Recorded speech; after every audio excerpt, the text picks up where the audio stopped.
Kımız. Kırgızdın kımızında anın sostavında 95% sinirүүчү пайдалуу заттар бар.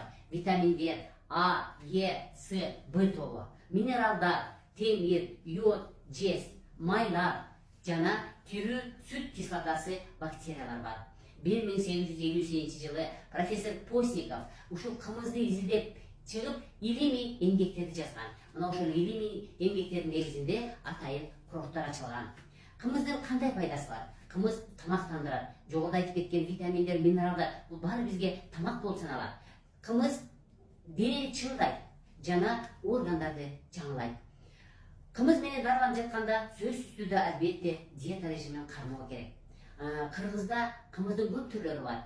Уус кымыз, самал кымыз, бал кымыз, кунан кымыз, сары кымыз жана кара кымыз. Сары кымыз бул өтө күчтүү болот. Бул ошол чөптөр саргайып баштаган мезгилдеги чөптү жеген бээден алынган кымыздар сары кымыз деп аталат да, бул абдан күчтүү болот. Ал эми кеч күздөгү чөптөрдү жеп ошондон бээден алынган кымыздар, булар кара кымыз болот дагы, бул аябай коюу болот.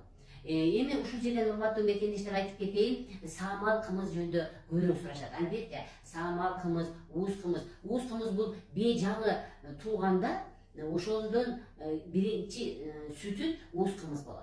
Ал эми самал кымыз болсо жаз мезгилинде эми жаратылыш жашыл көккө айланганда ошол жашыл чөптү жеген бээлерден алынган кымыз самал болот. Бул дагы өтө көп чөптү жегенден кийин ошол чөптөгү минералдар, ошондогу витаминдер, ошондогу керектүү заттар адамга чоң пайда берген үчүн самал кымыз ичүүгө көбүрөөк биз көрсөтмө беребиз. Урматтуу мекендештер, ден соолукта болгула, жогоруда айтылган кымыздарды ичиңиздер.